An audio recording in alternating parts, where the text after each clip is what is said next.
երկու հանգամանք խոսում է այն մասին, որ մենք մեր ինքնիշխանությունը կորցնելու կամ ադրբեջանական ենթապետություն դառնալու ճանապարհին ենք։ Առաջինը ձեր մատնանշածն է, չեք գտնի որևէ այլ դեպք համաշխարհային պատմության մեջ, որ ուղղակի նման միջամտություն լինի։ Ես ուզում եմ նույնիսկ հակառակ դեպք ասել։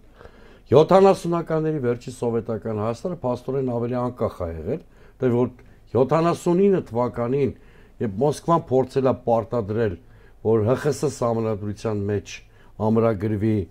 ռուսերենը որպես երկրորդ պետական լեզու, մեր մտավորականության, հասարակության ակտիվ շերտերի դիմադրության շնորհիվ դա տեղի չի ունեցել։ Այսինքն այդ սովետական Հայաստանը փաստորեն ավելի սուբյեկտային է եղել, քան այսօրվա Հայաստանը։ Այդ ինքնիշխանական ճորոնաբանությամբ հանդերձ Նիկոլ Փաշինյանի։ Հետևաբար, մեկը սա է, որ սա կոպիտ քեզ պարտադրում են, որում Նիկոլ Փաշինյանը սա ընդունել է, ժամկետների մեջ է վեճը, կամ ժամկետի հարցում է բան խնդրում։ Երկրորդը այն է, որ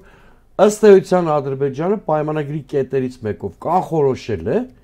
որ Հայաստանը իրավունք չունի դաշնակիցներ ունենալ, որովհետև եթե հայ-ադրբեջանական սահմանի հայկական հատվածում նա թույլ չի տալիս երրորդ երկրի ուժեր,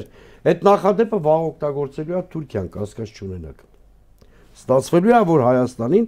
զրկում են ինքնուրույն արտաքին քաղաքականություն վարելու կամ դաշնակիցներ ունենալու իրավունքից։ Դա